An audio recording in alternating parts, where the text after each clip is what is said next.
2021 mwaka tugutandise n'amaanyi. No wife, no chicken, no hen, no goat. 2021. I have to end this year. I have to find a wife. I'm very serious.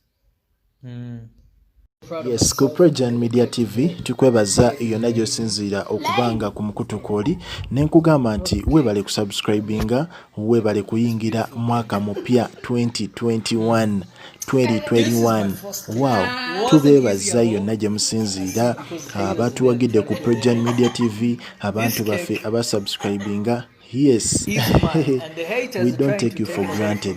Tusiimira ddala, mwebale kusubscribinga, mwebale tubeererawo, tulina katiika ate 7K, so tukibeebaliza, tugezeeko making sure nti tupushinga okusobola okubanga tuweza 40,000. So yonna gy'oli ffe tukusiima busiimi, tukusabira busabizi omwaka guno gukumirire mulungi, oleme kugwa, emirimu gyo gitambule. Yes, otegeere nti mu nsi waliyo abakwagala, naye nga abantu baffe yonna gye muli mwebale kubeera ku Projan. Kamba twali mu story yaffe y'olunaku olwaleero.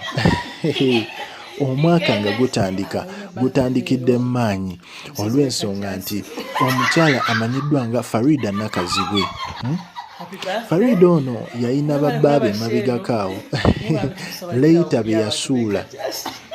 Bamudisappointinga, buli mwami gwe yalina yamudisappointinga, naye ate twagenda okizuula nga omukyala ono Faridah Nakazibwe yalina nga bano abakyala abaagala ennyo, wayagala nnyo omuntu n'ayitawo to an extent nti omuntu oyo ne waaba ayina mukwano gwe nga muwala, Faridah akirabangamu obuzibu, osanga yemu ku mbeera eyaleetanga bano bagaayi okwekyawa ne bakola ki, ne bagenda.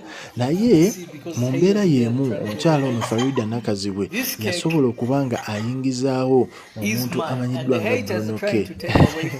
Bruno K ono era ne bitambula ng'abantu bonna balowooza omukyala ono ne Bruno K waliwo ensonga ezigenda mu maaso, era Faridah n'avaayo n'agamba public nti ye ne Bruno K just ba mikwano. Era bagenze bakitukakasa nga olaba Bruno K wa Faridah, omulaba tuta abaana be out for shopping. Kale ng'olaba, yes, embeera kale tetutegeerwa relationship oba mukwano, naye naffe ba social media in-laws tetuwumula, tuteeka ennyindo zaffe we zitalina kuba. Tuba tunoonyereza buli wamu. Naye olunaku olwaleero, first omwezi ogusooka ogwa January 2021, omwami amanyiddwa nga Bruno K avuddemu eggambo eddene. Agenze n'agamba ekigambo ekyewuunyisizza bannayuganda. Omukulu Bruno K avuddeyo n'agamba nti guno omwaka gwennyini 2021 nina ofuna omukyala gwe ngenda okuba embaga. Kati abantu ne beebuuza ne bagamba bulijjo tumanyi Faridah, ate byaggwereddewa, okitegeera. Era abantu abasinga bagezaako okwogera ku nsonga eyo ng'abagamba Faridah ate ye temumwogerako kuba ate ye special case. Simanyi wa special case muki, naye ye mukyala wa njawulo. Naye nga kino kiraga nti Bruno K ye ng'omuntu ayagala nnyo Faridah, but not relationship wise. Amwagala nga mukwano gwe. Era tulabye Faridah adde ne channel gye yakatandika, omukulu ono Bruno K yazagipushinga. Faridah ono alina website gye yakatandika, ebintu bye byonna ebisinga Bruno K yakola ki, yabitambuza, yabipushinga. Era ne ku mazaalibwa ga Bruno K twalaba nga ate naye Faridah yali akwasaganya ebintu bya keeki, ebyekifo, ebyaki. Kale bano relationship yaabwe ejja tutabula omutwe paka we tunaayiga okwata okukola ebyaffe ne tubeesonyiwa. Naye nga ku Projan Media TV yonna gy'osinziira atugamba kuliko omwaka 2020, omwaka gwali muzibu, naye tukwebaza okubanga essaawa zino oli mu 2021. Likinga, commentinga, subscribing.